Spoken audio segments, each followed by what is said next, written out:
కల్వకుంట్ల కవిత గారు తెలంగాణ ఆంధ్ర ప్రాంతం మధ్య మళ్ళొక్కసారి ఉద్యోగాల గురించి అయితే ఆమె లేవనెత్తడం జరిగింది. ఆంధ్ర విద్యార్థులు, మహారాష్ట్ర విద్యార్థులు, వివిధ రాష్ట్రాల విద్యార్థులు తెలంగాణలో ఉద్యోగాలను దోచుకుంటున్నారు అనే విధంగా విద్యార్థులని, తెలంగాణలోని యువతని రెచ్చగొట్టే విధంగా ఆమె ఏం మాట్లాడుతుంది అనేది ఒకసారి వినుండ్రి. విన్న తర్వాత కవిత గారి మాటల మీద మనం స్పందిద్దాము. ఇక్కడ ఓన్లీ ఇంజనీరింగ్ చేసినటువంటి పిల్లలకు కూడా ఉద్యోగాలు ఇస్తామని చెప్తున్నారు. అది వాస్తవానికి అన్యాయం. ఇప్పుడు మన తెలంగాణ పిల్లలు కూడా ఆంధ్రాలో ఇంజనీరింగ్ చేసిర్రు అనుకోండి, చేస్తే అక్కడ ఉద్యోగం ఏంటి ఇస్తారా? ఇయర్ కదా, నాన్ లోకల్ అంటారు కదా. విన్నారు కదా కవిత గారు మాట్లాడిన మాటల్ని. కవిత గారు ఏమంటున్నారు, ఇంజనీరింగ్ ఇక్కడ చదువుతున్నారు వివిధ రాష్ట్రాల నుంచి ఆంధ్ర వాళ్ళు, మిగతా వాళ్ళు, వాళ్ళకు ఉద్యోగాలు ఎట్లిస్తారని చెప్పి ఆమె మాట్లాడుతుంది. దీని మీద నేను స్పెషల్గా మాట్లాడుతున్నా. ఇంజనీరింగ్ చదువు అనేది దేశంలో ఎవరు ఎక్కడైనా చదవచ్చు, అది ఫస్ట్ నువ్వు తెలుసుకోవాలి కవిత గారు. ఇంజనీరింగ్ విద్య చదివిన తర్వాత చాలా మంది విద్యార్థులు ఏ రాష్ట్రం వాళ్ళన్నా కానివ్వండి, అది మన తెలంగాణలో కానివ్వండి, ఆంధ్ర కానివ్వండి, మహారాష్ట్ర, కర్ణాటక ఎవరైనా కానివ్వండి, వాళ్ళు ఉద్యోగాల కోసము ఐటీ జాబ్స్ ఎక్కువ ప్రిపేర్ చేస్తుంటారు. ఐటీ జాబ్ అనేది ఒక ప్రైవేట్ జాబ్స్ అది ఇక్కడే చేయాలి, అక్కడే చేయాలి, ఇక్కడ ఈ రాష్ట్రంలో ఉండాలంటే కుదరదు. ఎందుకంటే మన తెలంగాణ బిడ్డలు పోయి కర్ణాటకల, పూణేల, ముంబైలో, అనేక చోట్ల, ఢిల్లీలో చోట్ల మన తెలంగాణ బిడ్డలు ఉద్యోగాలు చేస్తున్నారు. అదేవిధంగా మాస్టర్స్ కోసం చాలా మంది అమెరికా పోయి చదువుకుంటున్నారు. మీరు కూడా అమెరికాలోనే చదువుకున్నారు, అమెరికాలోనే జాబ్ చేసారు. మీ కొడుకులు కూడా అమెరికాలోనే చదువుకున్నారు. రాజకీయ నాయకుల పిల్లలందరూ కూడా అమెరికాలోనే చదువుకుంటారు, అమెరికాలోనే జాబులు చేస్తారు. ఎందుకంటే ఇంజనీరింగ్ తర్వాత ప్రైవేట్ జాబులు, ఐటీ జాబులు, ఏ సెక్టార్ ప్రైవేట్ జాబులు అయినా ఏ రాష్ట్రంలో అయినా చేసుకోవచ్చు. అది మీరు నేను చెప్తే ఆగేది కాదు అనే విషయాన్ని మీరు గుర్తుంచుకోవాలి. ఇంకొకటి ఏంటంటే, మీరు ముఖ్యంగా తెలంగాణలో చదువుకున్నారో లేదు నాకైతే తెలియదు, కానీ మీ జాబులు కానీ, మీ పిల్లల జాబులు కానీ, మీ పిల్లల చదువులు కానీ అమెరికాలో చదువుతారు. ఇక్కడ ఉన్న విద్యార్థులను, యువతను ఎన్ని రోజులు రెచ్చగొడతారు మీరు? తెలంగాణ కోసం 1200 మంది యువత బలిదానం చేసుకున్నారు. తెలంగాణ కోసం 1200 మంది యువకులు ప్రాణత్యాగం చేసిర్రు. మీరేమన్నా ప్రాణత్యాగం చేసిరా? మీరేమన్నా త్యాగాలు చేసిర్రా? త్యాగాలు చేసింది మేము, మా త్యాగాల మీద భోగాలు అనుభవిస్తుంది మీరు. ఆర్థికంగా ఎదిగింది మీరా లేకపోతే మేమా? రాజకీయంగా ఎదిగింది మీరా మేమా? రాజకీయ పార్టీ పెట్టే స్థాయికి ఎదిగింది మీరా మేమా అనేది ఒక్కసారి కవిత గారు ఆలోచన చేసుకొని ఇంకెంతకాలం తెలంగాణ యువతను, తెలంగాణ విద్యార్థులను రెచ్చగొడతారు? ఇంజనీరింగ్ తర్వాత చేసే ఐటీ జాబులు, ప్రైవేట్ జాబులు అనేవి ఏ రాష్ట్రం వాళ్ళు ఎక్కడైనా చేయొచ్చు. మేము కూడా బెంగళూరుకి వెళ్ళి జాబులు చేసిన మన తెలంగాణ బిడ్డ చాలా మంది బెంగళూరులో జాబ్ చేస్తున్నారు, చెన్నైలో జాబ్ చేస్తున్నారు, ఢిల్లీలో జాబ్ చేస్తున్నారు, పూణేలో జాబ్ చేస్తున్నారు. ఎక్కడైనా చేయొచ్చు ప్రైవేట్ జాబులు అనేవి. ఈ విషయాన్ని మీరు గుర్తుంచుకోవాలి. ముఖ్యంగా గవర్నమెంట్ జాబ్ల విషయానికి వస్తే, మీరు ఏదైతే లొకాలిటీ గురించి మాట్లాడిరో 1 నుంచి 7వ తరగతి వరకు, లేదంటే 7 నుంచి 12వ తరగతి వరకు 4 ఏళ్ళు తెలంగాణలో చదివితే చాలు, అది తెలంగాణ లొకాలిటీ కిందికి వస్తుందని చెప్పి మీరు మాట్లాడతారు కదా. తెలంగాణ రాష్ట్రం వచ్చిన తర్వాత 10 సంవత్సరాలు మీరు కూడా ప్రభుత్వంలో భాగస్వామ్యమే ఉన్నారు. అప్పుడు ఇవన్నీ ఎందుకు గుర్తు రాలేదు? గవర్నమెంట్ ఉద్యోగాల పరంగా ఎందుకు మీరు న్యాయం చేయలేకపోయారు? నీళ్లు, నిధులు, నియామకాల గురించి మనం కొట్లాడినాం కదా.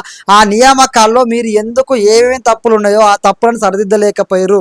మీరు అప్పుడు చేయలేదు, ప్రశ్నించలేదు. కానీ ఇప్పుడు బయటకు వచ్చి ఎవరిని రెచ్చగొడుతున్నారు?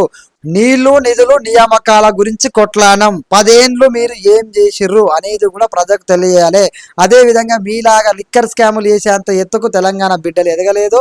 అదేవిధంగా తెలంగాణ బిడ్డలు త్యాగాలు ఎన్ని చేసిరు అనేది కూడా ఆలోచించి, మళ్ళీ ఎంతమంది తెలంగాణ బిడ్డల త్యాగాల మీద మీరు పునాదులు ఏర్పరచుకోవాలని చూస్తున్నారు అనేది ఒకసారి గుండెమే చేసి ఆలోచన చేసుకోండి.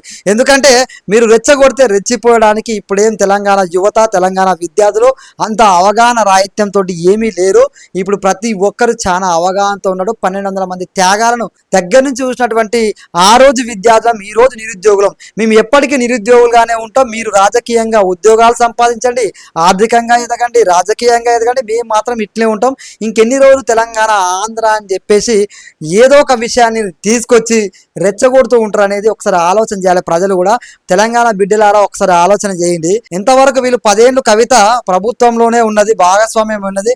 అప్పుడు ఎన్ని ఉద్యోగాల కోసం ఈమె కొట్లాడింది, ఎంతమంది విద్యార్థుల కోసం మాట్లాడింది, ఎంతమంది నిరుద్యోగుల కోసం మాట్లాడింది, ఈ రోజు ఎందుకు ఈమె రెచ్చగొడుతుంది అనేది కూడా ఆలోచన చేయరు. ఆమె రాజకీయంగా ఆమె పార్టీని ఎవరు పట్టించుకోవట్లేదు. తెలంగాణ పేరు చెప్పి సెంటిమెంట్ రగిల్చాలని తప్ప వేరే ఉద్దేశమైన. నిజంగా వీళ్ళకి చిత్తశుద్ధి ఉంటే ఎంతమంది బిడ్డలకి వీళ్ళు ఆదుకున్నారు, ఎంతమంది బిడ్డలను ఆర్థికంగా పైకి తెచ్చిరు, ఎన్ని ఉద్యోగాలు ఇప్పటిదాకా ఇచ్చిరు అనే దాని మీద కవిత మాట్లాడితే బాగుంటుంది. ఇప్పుడు కాంగ్రెస్ ప్రభుత్వం వచ్చింది, 2 లక్షల ఉద్యోగాలు ఇస్తున్నారు. ఆ 2 లక్షల ఉద్యోగాలు ఎందుకు ఇవ్వట్లే అని మాట్లాడితే బాగానే ఉంటుంది. కానీ ఈమె ఎక్కడ లేని ఇంజనీరింగ్ చదివిన వానికి ఇక్కడ ఉద్యోగాలు ఏంటంటే, ఇంజనీరింగ్ చదివినోడు మనం ఎక్కడైనా ఉద్యోగాలు చేస్తాం, ఇక్కడే ఇవ్వాలంటే ఆ కంపెనీలు ఇయ్యాయి కదా. ఇప్పుడు ప్రైవేట్ కంపెనీలు నేను తెలంగాణ బిడ్డ నాకే ఉద్యోగం ఇవ్వాలి, వేరే వాడు ఇంటర్వ్యూకి వచ్చిండు వాని పక్కన పెట్టాలంటే వింటారా? ఈమె ఎన్నైనా మాట్లాడుతుంది, ఇంటర్వ్యూకి పోయి ఇంటర్వ్యూ ఫేస్ చేసి ఎన్నో వందల ఇంటర్వ్యూలు అటెండ్ అయ్యి ఆ ఇంటర్వ్యూలో జాబ్ రాక, ఆ స్కిల్స్ లేక ఆ స్కిల్స్ పెంచుకొని కొన్ని కంపెనీల చుట్టూ తిరుగుతూ ఇంటర్వ్యూలు అటెండ్ అయ్యి ఎన్నో ఆపసోపాలు పడి జాబు సంపాదిస్తే లొకేషన్ బెంగళూరా, చెన్నైయా, తమిళనాడా, ఏ ప్లేస్ అయినా కానివ్వండి జాబ్ వస్తే చాలని చెప్పి పోయే మనకు తెలుసు ఆ బాధలు. అమెరికాలో నువ్వు ఉద్యోగం చేయొచ్చు, అమెరికాలో నువ్వు చదవచ్చు, నీ కొడుకులు చదవచ్చు, నీ కొడుకులు ఉద్యోగాలు చేయొచ్చు, కానీ తెలంగాణ బిడ్డల విషయానికి వచ్చి రెచ్చగొట్టాలి. రెచ్చగొట్టి ఎవరు నష్టపోతారు? ఇక్కడ నష్టపోయే తెలంగాణ బిడ్డలే కదా, మీరు మీ కుటుంబ సభ్యులు కాదు కదా అనేది ఒకసారి ఆలోచన చేయండి.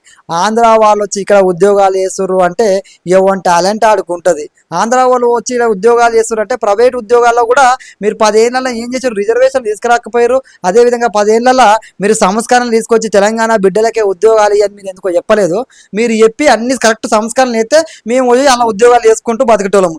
ఆ రోజు చేయడం చేత కాదు, ఈ రోజు రెచ్చగొడుతున్నారు. ఎవరిని రెచ్చగొడుతున్నారు? అక్కడ మనం నీళ్లు నిధులు నియామకాల గురించి కొట్లాడాం. మనం కొట్లాడింది ఆనాటి తెలంగాణ ఎవరైతే మన తెలంగాణ వనరులను దోపిడీ చేసిర్రో, ఆ రోజు ఎవరైతే రాజకీయంగా తెలంగాణ అస్తిత్వాన్ని దెబ్బతీసిర్రో, ఆ రోజు ఎవరైతే తెలంగాణ ఆస్తులను దోచుకున్నారో వాళ్ళ మీద కొట్లాడినాం తప్ప అక్కడ అమాయకులైనటువంటి ఆంధ్ర బిడ్డల మీద కొట్లాడలేదు, అమాయకులైనటువంటి ఆంధ్ర ప్రజల మీద కొట్లాడలేదు. తెలంగాణ బిడ్డలు అమాయకులైనటువంటి తెలంగాణ బిడ్డల త్యాగాలు చేసుకోవడానికి కారణం ఎవరు? ఆ తెలంగాణ బిడ్డల త్యాగాలకు ఎంతవరకు న్యాయం జరిగింది? ఇప్పుడు మళ్ళా ఎంతమంది తెలంగాణ బిడ్డలు త్యాగాలు చేసుకోవాలనేది ఒకసారి ఆలోచన చేయాలి.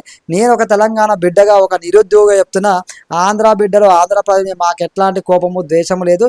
ఈ రాజకీయ నాయకులు ఆడే క్రీడలో తెలంగాణ బిడ్డలు ఎప్పటి వాడరు. నిజంగా చిత్తశుద్ధి ఉంటే మీరు ఏ జీవోలు తెచ్చినా, మీరు ఏ రకంగా తెలంగాణ బిడ్డలకు న్యాయం చేసినా మేము సంతోషపడతాం. అది ప్రైవేట్ ఉద్యోగాల, గవర్నమెంట్ ఉద్యోగాల, మీకు మారు కల్పిస్తే, మీకు నిజంగా మాకు కల్పించాలని చిత్తశుద్ధి ఉంటే ఆ విధమైన మీరు ప్రణాళికను ఏర్పాటు చేసి ఆ విధమైన జీవోలు తెచ్చి ఆ విధమైన మీరు రిస్ట్రిక్షన్స్ పెడితే ఖచ్చితంగా చేయడానికి సిద్ధంగా ఉన్నాం. అంతేగాని మీరు మాటలతో రెచ్చగట్టకండి, చేతలతో చేసి చూపించండి. తెలంగాణలో ప్రైవేట్ ఉద్యోగాలైనా గవర్నమెంట్ ఉద్యోగాలైనా తెలంగాణ బిడ్డలకే అని చెప్పేసి మీరు మాటలు చెప్పొద్దు. ఖచ్చితంగా చేతల్లో చేసి చూపిస్తే అప్పుడు మాకు ఎలాంటి అది లేకుండా మేము పోయి ఉద్యోగాలు చేస్తాం. కానీ మీరు మాటలతో రెచ్చగొడుతున్నారు. ఇక్కడ అక్కడ 2 ప్రాంతాల మధ్య మళ్ళీ 12 ఏళ్ల తర్వాత విద్వేషాలు రెచ్చగొడుతున్నారు. మీరు ప్రజలకు ఏం చేయాలనుకుంటారో అది చెప్పండి. మీరు ఏ విధంగా ముందుకెళ్ళాలనుకుంటారో అది చెప్పండి.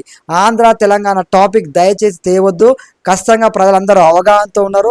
ఆంధ్ర తెలంగాణ టాపిక్ తెచ్చి ఎంతమంది నిరుద్యోగుల జీవితాలని ఆగం చేస్తారు, ఎంతమంది విద్యార్థుల జీవితాలని ఆగం చేస్తారు, ఇంకెన్ని రోజులు రెచ్చగొడతారు? దీనివల్ల లబ్ధి పొందే నిజంగా నిరుద్యోగులు లబ్ధి పొందుతారా? ఏమైనా ఉద్యోగాలు వస్తారా? ఏమైనా ఉద్యోగాలు పెరుగుతాయా? లేదంటే రాజకీయంగా అవకాశాలు వస్తాయా? ఆర్థికంగా కొట్లాడినందుకు మాకేమన్నా మేలు జరుగుతుందా అంటే అది కూడా ఆలోచన చేయాలి. ఎంతమందికి మేలు జరిగింది, ఎంతమంది నిరుద్యోగులు మిగిలిపోయారు ఆనాడు కొట్లాడినోళ్ళు అనేది ఆలోచన చేయరు. తెలంగాణ వచ్చిన తర్వాత బాగుపడ్డది ముమ్మాటికి మీరే. ఆర్థికంగా, రాజకీయంగా ఏ విధంగా చూసినా నష్టపోయింది మేము విద్యార్థులం, నిరుద్యోగులం, తెలంగాణ సబ్బండ వర్గాల ప్రజలు నష్టపోయారు. ఈ విషయం ప్రజలందరికీ తెలుసు. 1200 మంది అమరుల కుటుంబాలకు మీరు ఏం చేశారు? ఆ 1200 మంది అమరుల కుటుంబాలకు ఫస్ట్ న్యాయం చేయండి. తెలంగాణ కోసం ఎంతమంది ఆ రోజు కొట్లాడిరు? ఇండియా వెనకాల నిజంగా లాఠీ దెబ్బలు తిని రబ్బరు బుల్లెట్లు పడి బాష్పాయ ప్రయోగాలతోటి ఎంతో మంది బిడ్డలు అలమటించిపోయారు. ఎంతో మంది బిడ్డలు ఇప్పటికీ ఆవేదనతోటి ఆ రోజు కొట్లాడమే ఈ రోజు మాకు న్యాయం జరగలేదని బాధపడుతున్న ఎంతో మంది విద్యార్థులు, నిరుద్యోగులు చాలా మంది ఉన్నారు. వాళ్ళ దగ్గరికి వెళ్ళి ఎవరెవరు ఎంతగానం కొట్లాడిరు, ఎన్ని రకాల కేసులు అయినాయి, ఎంతమంది తెలంగాణ కోసం కొట్లాడిరు వాళ్ళ లిస్ట్ తీసుకోండి. వాళ్ళకు న్యాయం చేయండి, వాళ్ళకు ఉపాధి కల్పించండి, వాళ్ళకు ఆర్థికంగా అండగా నిలబడండి. అంతేగాని అనవసరంగా రెచ్చగొట్టి మళ్ళా నేటి విద్యార్థులు, నిరుద్యోగులను ఇబ్బంది పెట్టకండి, వాళ్ళ జీవితాలు ఆగం చేయకండి అని చెప్పి 2 చేతులు జోడించి, ఎందుకంటే నష్టపోయిన నిరుద్యోగిగా ఒక తెలంగాణ బిడ్డగా చెప్తున్నా, ఇంకా నష్టపోవడానికి సిద్ధంగా లేవు. మీ మాయ మాటల్లో మేము పడం. మీరు కొట్లాడాల్సింది ప్రభు, మీరు నిజంగా ఆ రోజు చిత్తశుద్ధితో తెలంగాణ నిరుద్యోగులకు జరుగుతున్న అన్యాయాల మీద, ఇక్కడ ప్రైవేటు ఉద్యోగాల్లో కూడా మాకేమన్నా న్యాయం జరిగేటట్టు కొట్లాడి ఏమైనా చేతనైతే చేస్తే అప్పుడు మేము మీ వెనక నడిచేవాళ్ళం, సంతోషించేవాళ్ళం. ఇప్పుడు మాటలు చెప్పడం అంటే మీ రాజకీయ స్వలాభం కోసం తప్ప తెలంగాణ బిడ్డల మీద ప్రేమతో కాదు. ఇంకా నష్టపోవడానికి అలసిపోయి ఉన్నాం, ఇంకా సిద్ధంగా అయితే లేము. మీ అభిప్రాయాన్ని కూడా కామెంట్లో తెలియజేయండి. జై హింద్.